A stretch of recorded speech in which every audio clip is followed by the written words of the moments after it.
Good morning and welcome to Trends in the Papers on 98.3 Mainland FM, the sound of Lagos, where the conversation never stops. My name is Omobola Sandra. We'll be looking through the major stories trending on the front pages of our dailies. Well, today is the 1st of March 2024, so Happy New Month, I guess. Happy New Month messages are in order. Happy New Month. Welcome to the month of March. Welcome to the month, the very last month in the first quarter of the year. There's still a lot that you can still do. There's a lot that you can still achieve. There's a lot that you can still, pull together. In this last quarter, so there's not time to fret. Well, I wish you all of the best, and the fact that the month of March is starting on a Friday, it gives some sort of good vibes. I hope you pick up on that. All right, so happy new month, and I wish you amazing things ahead of the month as usual. Now let us look at what we're going to be looking through this morning. Of course, I will not be doing this alone. Fuad Sahid will be joining in via the phone line to give analysis to the stories that we're going to be treating this morning. Yesterday was quite an interesting one for a lot of Lagosians, well, aside from the traffic. The red line has been commissioned yesterday, and I can't wait to hear about anyone's experience as regards what the experience has been as regards commuting via the red or via the rail line, generally speaking anyways. And also for a lot of people, do we see this being emulated in other parts of the country? Do we see other states picking up on this and actually doing that? Because a working rail system will go a long way as regards our economy, as regards transportation, and there's just a lot to take away from this. But then this is Trends in the Papers. We have our papers here with us. I think we also have Fuad via the phone line. Good morning, Fuad. Yeah, good morning, Sandra. How are you doing? I'm well, thank you very much. You are welcome. Happy New Month. Yeah, okay. Happy New Month. you didn't realize it was a new month. All these Happy New Month, Happy New Day, Happy New Week, Happy New Happy New Second. But there's a reason for us to acknowledge if maybe something new, something different would come. Maybe really? The student loan will go up to 200. I don't know. They just it's just student loan was not supposed to be February. Student loan. That's what I'm saying, that maybe we get something today from all of the promises that So we run our lives on maybe. Well, you should be hopeful. Let's be hopeful. Let's have hope. Let our hope be renewed. Yes. It's fine. Okay. We will continue to renew. It shall be renewed every morning and every new month. You're welcome to the show, Fuad. Thank you for joining in. Let's start off with the Punch newspaper. I have a very interesting collection of papers this morning, but I'll start with the Punch. Well, Punch at 50. That's the major headline on the front page of the Punch newspaper. Past confabs deceitful. Nigeria must decentralize, says Soyinka. We have past confabs organizers not serious. Nigerians must negotiate their unity, says Nobel laureate. Punch celebrates 50 years of impact at anniversary lecture. Federal government to end hardship. Well, there's a lot to take away from that. I mean, Punch had their they've been celebrating their 50th anniversary for about a week now, and they had a public lecture, which the major speaker, the keynote speaker, was Nobel laureate Professor Wole Soyinka. Yes, and he said quite a whole lot at this particular event. There's a lot to take away from that, but decentralization, basis for unity, could not justify. There's a lot to take away from it. Let's start with decentralization. So reconstruction, reconfiguration, decentralization, all this is necessary to maximize development. What are your thoughts? Very quickly. Well, again, congratulations to the Punch newspaper. Yeah. 50 years is not a joke, Sandra. If you understand what 50 years means, running a business in Nigeria, a Nigerian-owned business. I think some years ago, one of my guys like that told me to do a particular research. And the research was to check if there's any Nigerian-owned business founded by Nigerians that has ever survived 50 years. And Sandra, I did the research and it was difficult really for me to fish out any business. Like I said, not a multinational, started by Nigerian, owned by Nigerian, that has survived 50 years. It was a very difficult task for me to accomplish really, because there were hardly any Nigerian business that has survived 50 years. That was, I think, about 10 years ago, this particular research. So 50 years of Punch newspaper is a fantastic one, a very good one. I would congratulate every staff, management and staff of Punch newspapers. Now to Professor Wole Soyinka comment, basically still about restructuring. And what he has said is that, look, we need to decentralize. Yesterday, while reviewing the papers, I think one of the comments of the president on restructuring was that he was not going to be in a hurry to restructure, and that what he was doing first was to put a solid foundation in place before we now go into restructuring. That he was indeed committed to restructuring, but he wasn't going to be doing it in a hurry, and that some things must precede the idea of restructuring before we now start to go into it. Again, this is coming because a lot of Nigerians feel that, look, the president, who in the past was a major advocate of restructuring through federalism and all of that, is suddenly foot dragging. A lot of Nigerians are also surprised that, look, he hardly talks about restructuring now. He doesn't really make it a point of agenda, even in statements, whether in public or in private conversations. So that's why Nigerians are a bit worried that, look, the president seems foot dragging, or probably has changed his mind now that he's president, about the need to restructure the country. So, and I said it yesterday, Sandra, that look, this idea of, I want to put a solid foundation in place first before we begin to talk about restructuring. And I said, look, the restructuring itself is the foundation we are talking about, Sandra. Because a lot of Nigerians are saying the reason why Nigeria is not working is that we have a faulty foundation. And the faulty foundation in itself is as a result of the confused structure we are running. So there's nothing that can precede restructuring than restructuring itself, because that is the solid foundation we are talking about. Upon it, other things can now be built, if you understand what I'm saying.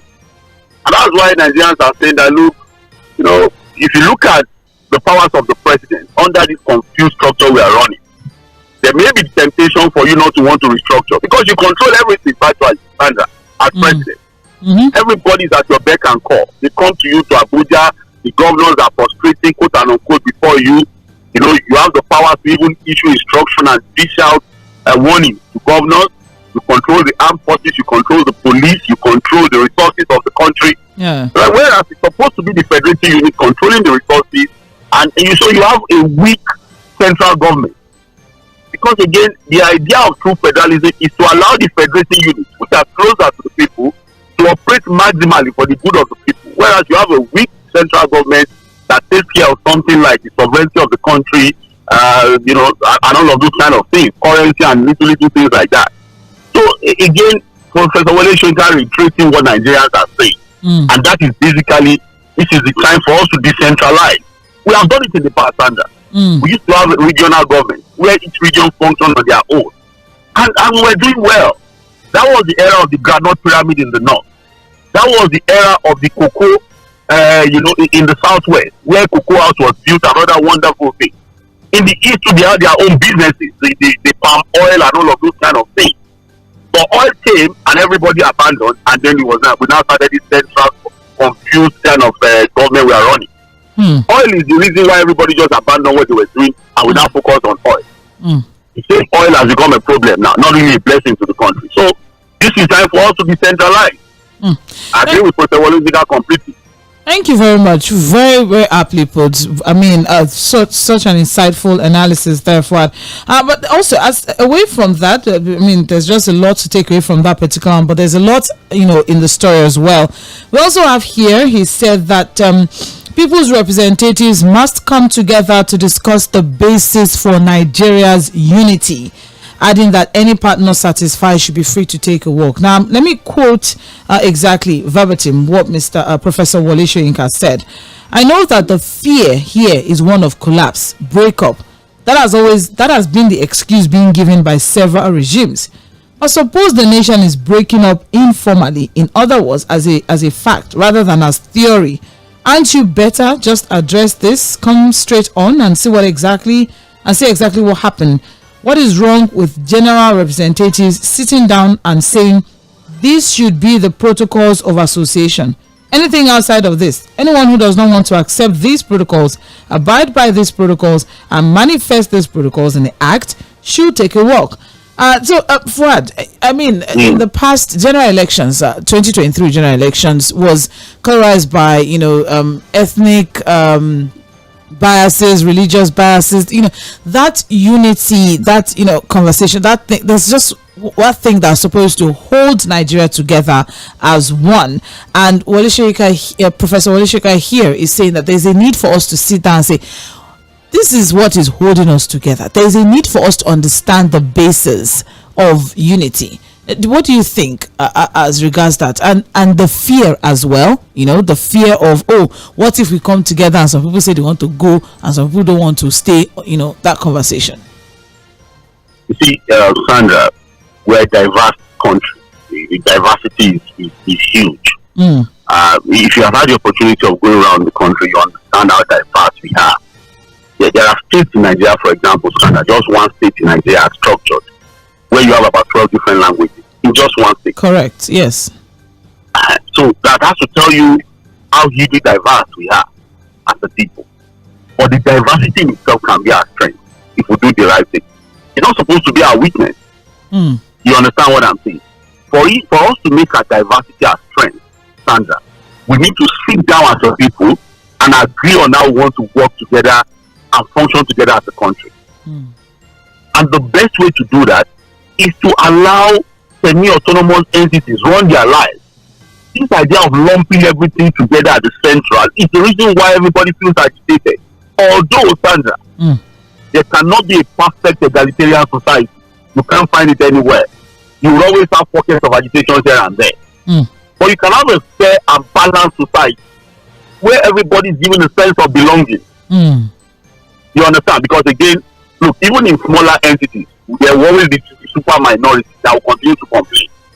You understand what I'm saying? And I'll give you a very practical example. Let us imagine that Southwest, for example, exists as a semi-autonomous entity in the federating unit, in the structure of the country. Sorry.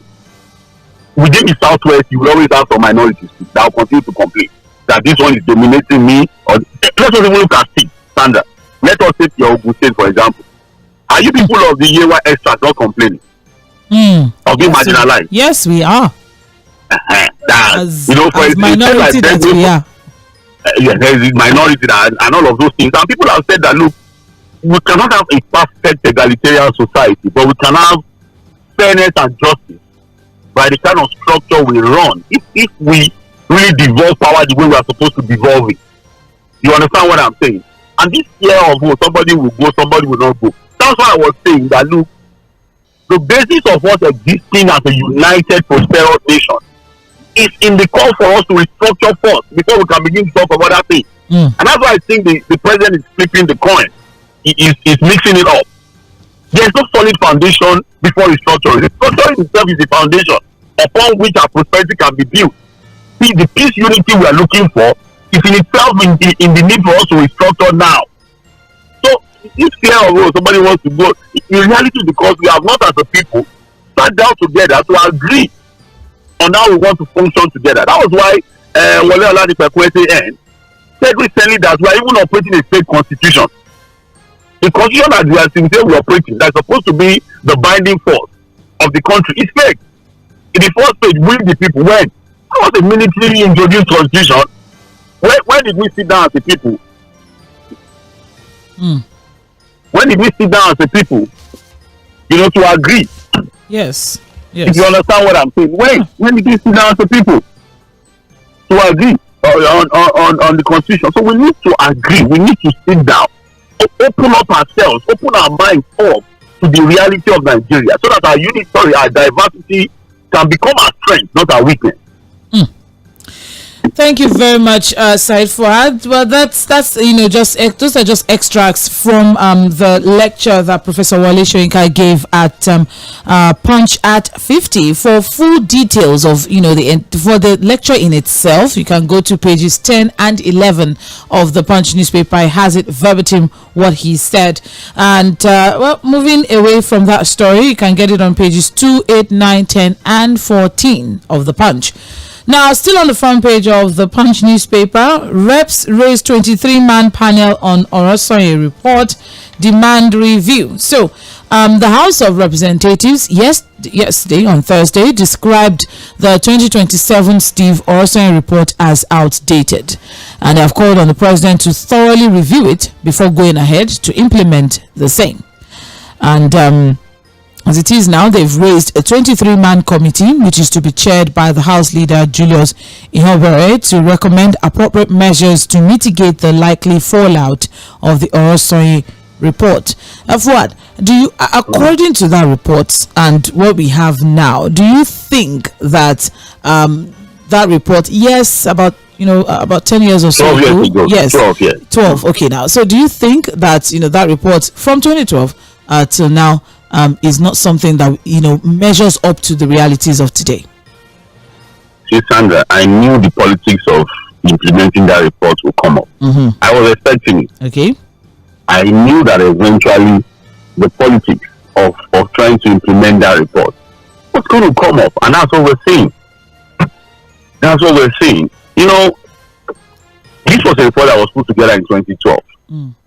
The same government that put up the report in 2012 has not been able to did not implement it, even though efforts were made to implement it. Another government came, he did a review too, a committee was set up, the white paper came up on it, it was not implemented. And so it's just that we don't really follow some of these things to know why simple things, we have several reports, and if we want to dust up the kinds of reports we have on different things that are supposed to improve the lives of Nigerians and improve governance, I think we've lost count. We set up committees to give their reports, we just abandon the report because we don't have the political will to implement this report. You will now see, everybody, these reports have been there from 2012. Now the conversation we are now getting that is outdated. People need to first check it. What is outdated about the report? It's a very simple report, Sandra. These ministries are still in existence, aren't they? So what's outdated in it? It's about cutting down the cost of governance by merging ministries that have duplicated functions. Simple as ABC. But you know why the politicians are going to get interested, Sandra? Most of these parastatal agencies have boards that are occupied by politicians. You don't understand? The board members are politicians, satisfying different interest groups. Okay. So when you say the job for the board, when you see a political party saying that look, so when you work for the party, if you don't get ministerial appointment, or you don't get ambassadorial appointment, or you are not made a special advisor or PA, you can become a board member in all of these agencies and parastatals. And being a board member is a sort of political patronage in itself. So the politicians occupying these boards, they will have to go if some of these boards are scrapped or merged. Not necessarily the civil servants in those ministries. Somehow they may be, accommodated. But the politicians who are major beneficiaries of these duplications, they will put pressure on that's what we are already seeing. Sandra, go me. They will put pressure because they don't want to lose their jobs. And then what of the political patronage that comes from it? You understand? So that's why people are saying that look, we should not even celebrate. We are celebrating too early. Until we see that commitment to implement that report. We have a 12-week mandate from the president. He has set up a committee too. But now you can see that the House of Reps has also set up their own committee now. The pressure will start. Are you seeing what I'm saying? Well, I mean, before you know it, the Senate to come into it too now and say, we need to report, we need to check it very well. At this time now, I'm looking at it from a very interesting angle. When you say that our rep seems to be speaking from a lot of places. I really don't know, because the same lawmakers have said that if implemented, the government will be saving over 882 billion naira. That was between 2012 and 2015. There was a breakdown and all of that. But there's an argument that the white paper committee that was set up by the Jonathan administration rejected most of the recommendations, while those accepted were not even implemented. And what exactly is this Orosoye report? It's just a very simple thing. Scrap some agencies and merge some agencies. So, and we have 541 government agencies, and all of these 541 government agencies will have their heads of service, and then you also have some directors, and then you have thousands of staff and all of that. So and well, I really don't know, but a 23-man panel has been set up. So should we expect another, because this will be the third time that the 괊 report will be looked into, and maybe or not. Maybe the third time lucky. So let's see. And implemented. Third time is the charm. It's all right. Let's just wait then. All right, the story is on page 3 of the Punch newspaper. Moving on now, we also have here, federal government pays $120 million from gas debts as blackout spreads. And that story is on page 19 of the Punch newspaper. So just very, very quickly, what we have here is that the federal government has paid $120 million out of the $1.3 billion indebtedness to gas companies for the supply of gas to run gas-fired power plants across the country, as Nigeria is currently suffering from low power supply because many gas suppliers have reduced, while others stopped supplying the commodity to power generating companies due to the fact that they are owing the GENCOs. Or no, the GENCOs are owing gas producing firms. So the Minister of Power, Chief Adebayo Adelabu, recently reviewed that the crash in power generation and attendant power supply since January was because gas suppliers stopped supplying gas for the GENCOs due to the indebtedness of the sector to the gas producer. So now that they have paid $120 million out of the $1.3 billion indebtedness, maybe we should get some goodies, some good news as regards power supply. $120 million is a percentage of what for $1.6 billion debt? It's even less than 10% of the debt that it's less than 10%, because you have about 10 hundreds of million in a billion. So this is the reality, Sandra. You've also highlighted in that story. The Minister of Power told us that we are owing about 3 trillion. The country is owing about 3 trillion in 2 parts now. About 1.3 trillion to power generating companies. We have not been able to pay them, and then about $1.6 billion to gas producers that are supplying the GENCOs and all of that. 3.3. Now, yes, that is about 3.3 trillion, right? Yes. Okay, good. So, and that was the excuse he gave, or let me say that was the reason he gave for us having that disruption. In like 1 or 2 months now, you can almost black out in different parts of the country. It's very difficult for people to have power supply in their own businesses and all of that. I don't know, Sandra. When it comes to the issue of power in the country, it becomes so embarrassing. It becomes very, very unfortunate, because you can't be the giant of Africa. You can't run such a very large and successful economy, and then the power situation. In fact, the reason why we are still even in 1 to 10 of the most developed economies of Africa is even shocking to me, because the basis of your economy thriving, you are not even able to solve it. You are not able to fix it. And I think the only reason why we still have this very big economy is because of the God-given resources. As human beings, we have not been able to develop our potential. But because God has been so magnanimous, God has been so good to Nigeria. He gave us crude oil, arable land, a lot of solid mineral resources. That's the reason why we are still, if it's about human effort and what we have been able to do with our resources, Sandra, we are supposed to be at the bottom. Because how do you explain, Sandra, that Egypt, as we speak, is the generally installed capacity in Egypt is over 60,000 megawatts. In South Africa, it's over 50,000 megawatts. Nigeria, after years, let us even take it from 1999 to today, after investing billions of dollars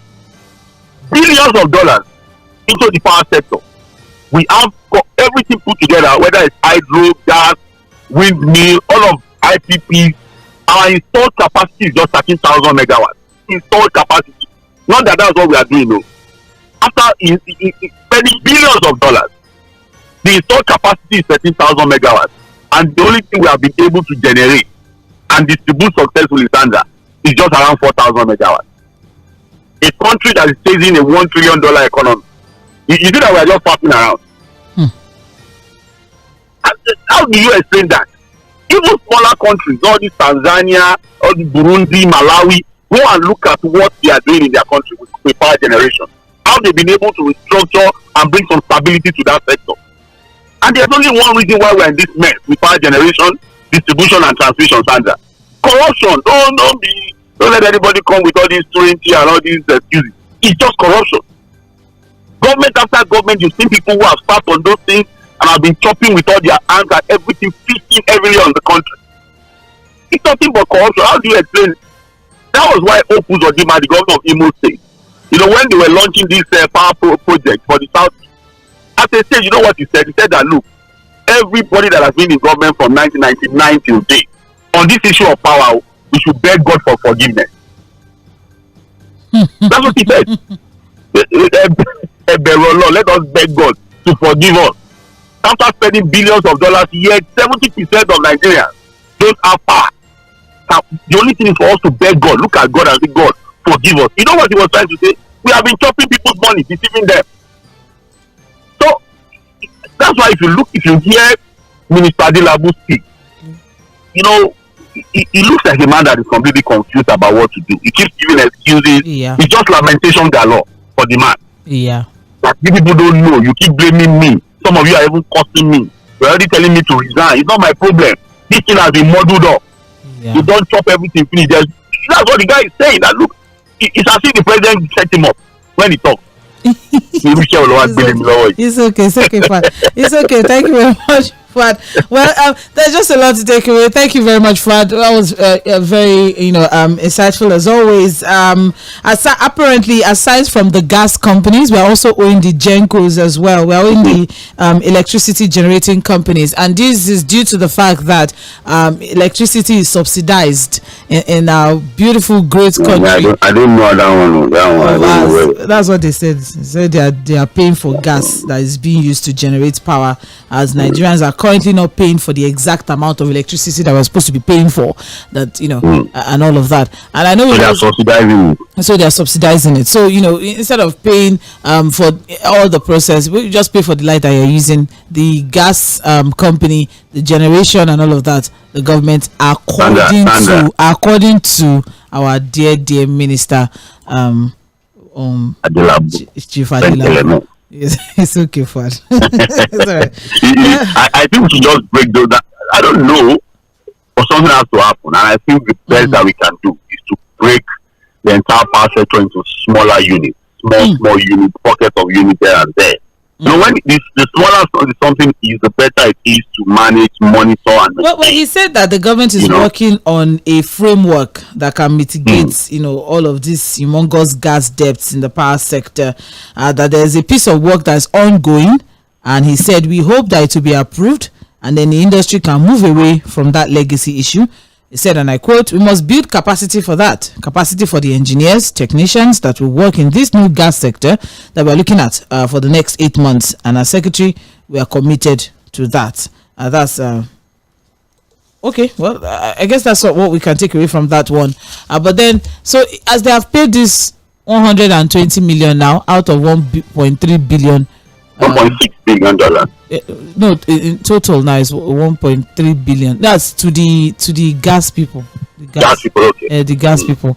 So as they have paid that now, so I don't know. Should we expect some sort of relief as regards power supply? Maybe we can start having proper light now, because the heat is much. Proper. It's not even about.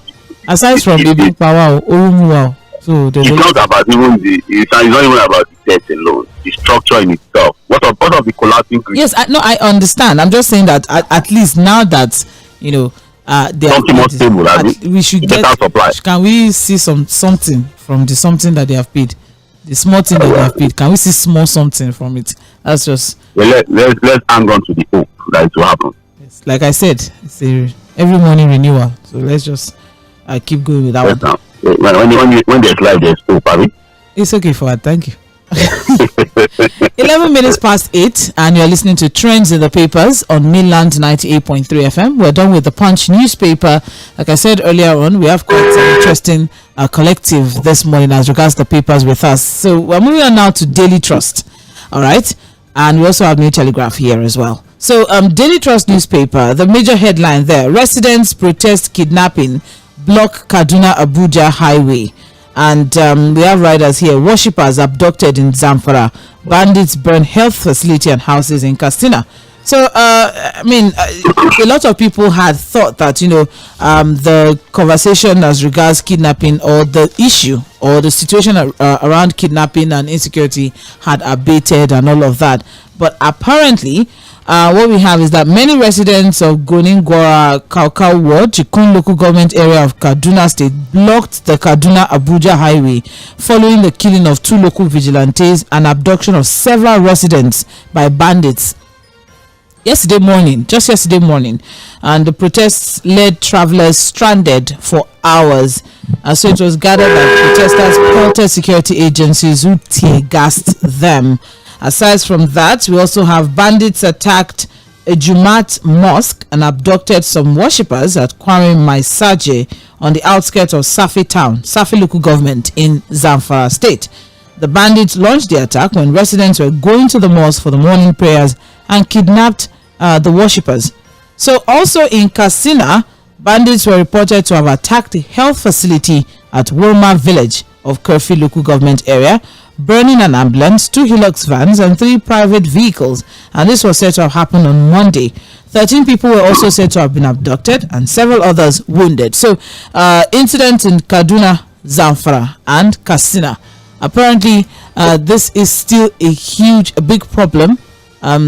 Just because it's not, happening around us doesn't mean it is not happening at all. So that is the situation that we're in now. Fuad, I mean, do we see anything coming from our security operatives as regards insecurity in the country, or is it that, as people have kept silent, our security guys have also kept silent? Let's just move on.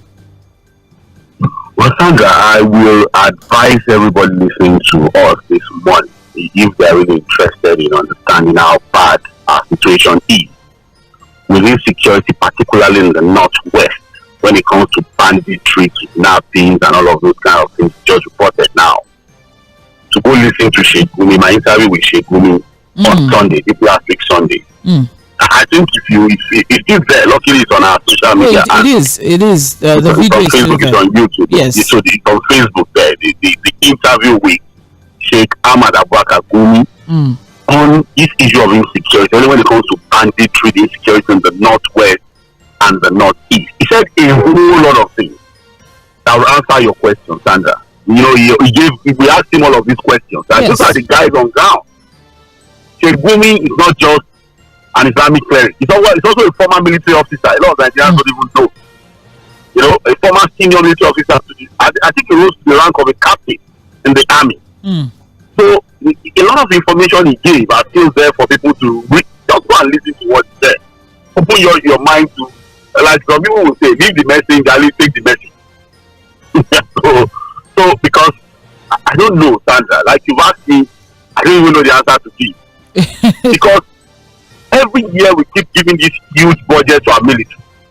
Fund the police, fund the military, and the same thing still persists. You remember on Sunday, I was asking Sheikh, is it a hopeless situation? And he said we can't defeat this guy. I remember what he said. That if I'm going to ask him, he said, yes, we can't defeat them. This is the time to look at how to begin to open up discussions with this guy. And one of the things he said that caught my attention, and that's why people should go and listen to that interview, political roundtable this last Sunday, was that look, 80% of the landmass of Nigeria are on government spaces. Yes. Open land with mountains, areas where these guys can fester and hide. That's what he's saying. And look, because we stay here in the south, we just think it's so easy to deal with these guys. Because we are in the south, everywhere is built up. There's really no place for anybody to hide like that, or you commit a crime like that. But look, people should come to the north and understand what he's saying. That is on government spaces have been taken over by these guys, who as a result of bad governance, he also said it, that years of bad governance are pushing guys into this criminality, and they see that it's even a better thing than to be in the society and do the right thing. So, Sandra, I don't have an answer to your question. That's indirect. Basically, in one word. No, but I totally. So if people want to answer to your question, you go and watch the interview and listen to what people say. I totally get where you're coming from. I think it's not something so difficult. It's something that I think it was about 30 to 40 minutes of political roundtable. So it's something that we can cut and replay one of these days for a lot of people to get one or two things. It's not something that we can just throw away. Just a one-off thing. I think it's something that you can do our listeners that favor. Yes, you can help them. Of course. Just a play. So we'll announce, when it will be, when there will be a rebroadcast of that one, a repeat broadcast of that particular. It's just that call. But they can't wait for that. They can go and watch themselves. Yeah. It's still on our YouTube and Facebook platforms, so you can go there. It's very simple. Just type political roundtable and you see the most recent political roundtable video. It's right there. Sunday. Yeah. Yes. Thank you very much, Said Fuad. But that is the unfortunate reality of a lot of Nigerians at this time now. Kaduna, Zamfara and Katsina State. Moving on now, still on the front page of Daily Trust newspaper, Tinubu travels to Qatar with 38-man delegation. And that story is on page 6 of Daily Trust. So what we have from the report is some CSOs are saying that it is a breach of pledge to cut cost of governance. What? 38-man delegation. I remember some months ago, I don't know if it was last month or in December, when they said that only one person from this person, only two people for this person, only. I don't know if you remember that report. Of course, yes. I think for the president it was supposed to be 20 man or something. So, but I'm sure you'll find it in the story. But here we are now. Here we are. This is where we are. And the interesting thing, Fuad, is the fact that the entire delegation, their names and who they are and what they do is in the report. Yeah, no. So that Nigerians can look, what is this person going to do there? What is this person going to do there? So you can, by your own, we just be your own, at your own prerogative, you now choose why is this person following our president to go on to Qatar to have a conversation on business? Because what we have here is that the president was invited by His Highness Sheikh Tamim bin Ahmad Al Thani, that's the Emir of the state of Qatar. Yes, to focus and discuss on boosting Nigeria's real sector and creating value additive investments across fields of trade, education, culture, solid minerals, and others. Above one, interestingly enough, yes, I think it's understandable the fact that we have Minister of Solid Minerals and Development, we have Minister of Trade, Industry and Investment going with him. But interesting here to note is Borno State Governor is also there. Kaduna State Governor, who has some issues in the state, was also in this entourage. We also have here NSA, our National Security Advisor, Malamu Badu. Yes. NNPCL GCU is also in this lineup. We also have we also have here of course videographer, some reporters, some personal assistants, stewards. We have here baggage handler and a whole lot. I mean, there's just a lot to take away from here. But Sheikh Tinubu is here. Yinka Tinubu is here. Private. It just says private. Just says here. But their name is there. But their name is there. You have Sheikh Tinubu there. You have Yinka Tinubu there. I don't know, but so help us God. I also have Hakeem Muriokola here, but what we have here, is private secretary or principal private secretary. That's his designation on this lineup that we have. And so many other things here. Olawale Yusuf is there as PA on special duties. I guess that's understandable. Official videographer, official photographer, all of that's understandable. I mean, it's a very interesting list. You can get all of that here. All of those who are here. You see, Sandra, we don't spend too much time. Okay. It's one thing to say something. It's another thing to commit to what you have said. Talk is cheap. And that's why a lot of people are not too sure about the commitment of the government to do a lot of the things they said they would do. You understand what I'm saying? Yes. Apart from a lot of failed promises, even in these 9 months, even though the president is saying that, look, people should not judge him within 9 months. But the money shows the day, Sandra. The money shows the day. We've talked about several things that have been promised, and up till now, those things have not been implemented.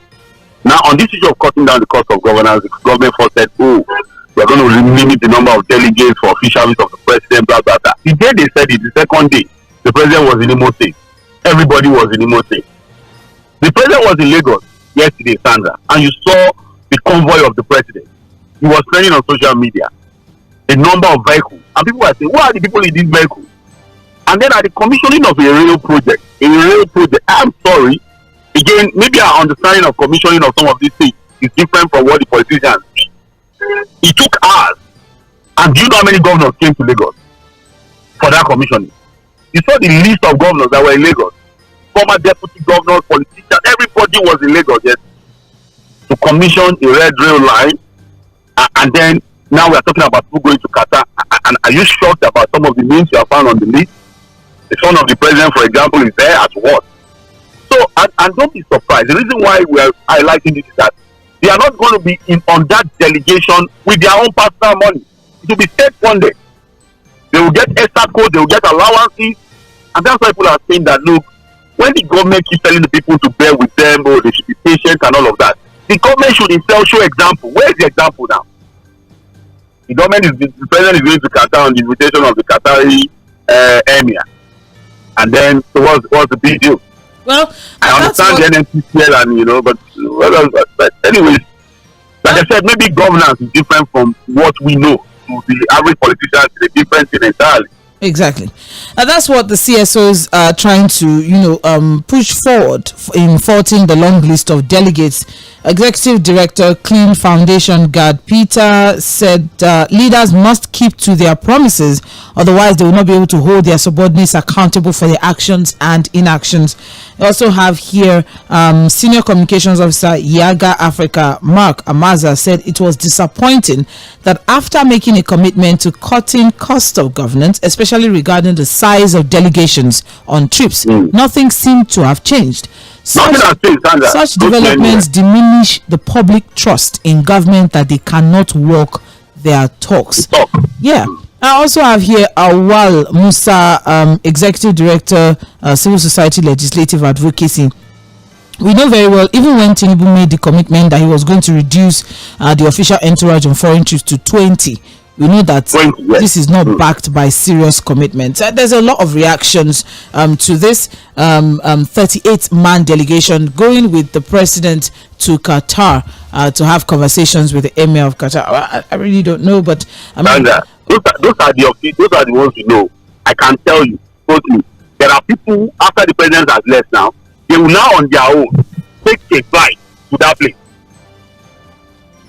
There are people that are someone's name is coming to mind, but let's move on from that story before I jam talk. Thank you very much. This is Mainland 98.3 FM and you're listening to Trends in the Papers. We're looking through major stories on the front pages of our dailies. Finally, we have New Telegraph and the major headline here: passport. Nigerian embassy in Abu Dhabi defies federal government's reforms as bribery and delay rock renewal process. Machine allegedly moved to Abuja for maintenance. Canada-based Nigerian hails Tunji Ojo's positive drive. So we have here very quickly on page 2 the fact that despite the resounding success recorded in negotiations between Nigeria and some other countries around the world by the Minister of Interior as regards processing of traveling passports, there are, however, distasteful reports emanating from Abu Dhabi, that's UAE, United Arab Emirates.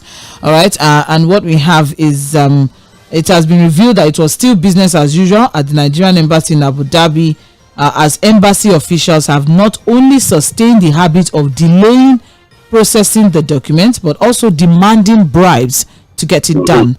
Some Nigerians who spoke with correspondents said, unlike what has been happening in other embassies, especially in Europe, the experience in Abu Dhabi has been horrible. Very bad. All right. Someone even forwarded their appointment slip where he made an initial payment online as directed, and then was made again to made to pay an additional 200 Arab Emirate dollars when he went for capturing. So that is the situation of things now in Abu Dhabi. I think the minister will be reading this. I'm sure this report will also get to his table. And that's one young man has been doing a lot with Sandra when it comes to reforms and the ease of doing, things, removing unnecessary bureaucracies that enable corruption. Minister Tūģeīᴅs has been very fantastic in that regard. I think a lot of Nigerians have testified to his ability to, restructure things and make things easier for people. That's when it comes to issuance of passports and all of that. So if Abu Dhabi has a problem, out of several countries that have been able to tag along, these reforms of the minister, it is there for him to fix. And I'm sure he has the capacity to fix them. Just get the officials that think, just redeploy them. And if you find some of them culpable, start them. Simple as ABC. So I know Mr. Tūģeīᴅs will do that. He's shown capacity, so it's a good one that at least is getting this report, and I'm sure it's going to act on it. All right, still on the front page of New Telegraph, very quickly, Fouad, the reps are telling MDAs suspend all concession processes pending probe. What do you think? Well, my own problem is that I'm just thinking, and I'm hoping that this present National Assembly, especially the House of Reps, will not be overwhelmed by the number of probes they are digging their hands into. Although they have the numbers and they have different committees and all of that, but there are too many probes they are trying to get themselves involved in. And when it comes to being probing, it's not just to start the probe. Can there be a closure? What are we going to achieve at the end of all of these probes? You understand what I'm saying? Yes, I understand that it's part of their oversight function. They need to check and recheck some of these things, but do they have the capacity? Are they going to see some of these things through eventually? Because for me, it has to be start to finish. If you start and you don't finish, we've not achieved anything. Thank you very much. The story is on pages 2, 3, 5, and 29 of New Telegraph. We also have here Senate directs PSC, that's Police Service Commission, to recruit 10 candidates each from all the 774 local governments in the country. What? Well, that's for fairness and balance and equity. If you're doing 10 out of 774, that means we're looking at over 70,000 recruits. We need more men as far as policing is concerned, even though we're talking about the reform. So if that's the decision, so be it. So that at least we can have more men, and then there can be some form of balance. I'm just hoping that when it comes to our Lagos, for example, we'll not be seeing people from Sokoto taking our slots. You understand? Lagos, everybody claims to be a Lagosha. He's from Lagos. Lagos. But why? I'm not saying I'm speaking for my Lagos. Came to borrow somebody from Ogun State to be a senator in your state. Let's not go into that. We're going to look into all of those things. All those foreigners that keep coming to claim but thank you for giving us back, this very fine gentleman. We appreciate. Thank you. We have so many people that we are giving back to you very, very soon. We are looking at that seriously. As true like Lagosians. It's all right. Well, very quickly also, I'd like us to look at this story here on the front page of the paper. Sorry, I think I've lost it here. Why I'll include members of other parties in my cabinet by Dᴏɪᴜ, governor of Bayelsa State. What do you think of that? Putting party aside, and bringing other people. Standard is saying politics. All these are put other people. These are people who were in other parties working for him. Don't be the wicked kind of people now. Standard, these things now. Those people are the people who were on the other side, working for the other side. One leg in, one leg out politicians. You know it now. Yeah. Did you see Wike example? Wike insists that he's still a member of PDP. Which PDP? People's Democratic Party. If you allow yourself to be deceived, I'm not going to be deceived. A Wike that I see recently that nobody can compete with us in 2027. What? Talking about President Bola Ahmed Tinubu. We need to do something about your hope. I'm concerned. I'm very concerned. I have a realistic hope. I will not allow politicians. I'm very concerned. With my hope. We need to do an intervention on your hope because we need to do something about it. Anyways, thank you very much. My hope is in my hand. I will not leave my hope in the hands of politicians. That's what I'm saying. As it is in your hand, you need to renew it every morning. I take charge of my life fully. It's okay. Not going to give it to politicians. Thank you. So far around with my hope. Mainland 98.3 FM. We'll be right back for Mainland Focus. Stay with us. Yes, the Morning Express country. Just take a very short break. We'll be back by 8:40 for Mainland Focus, where you, our dear listener, you get to be a part of the conversation. Don't touch the dial.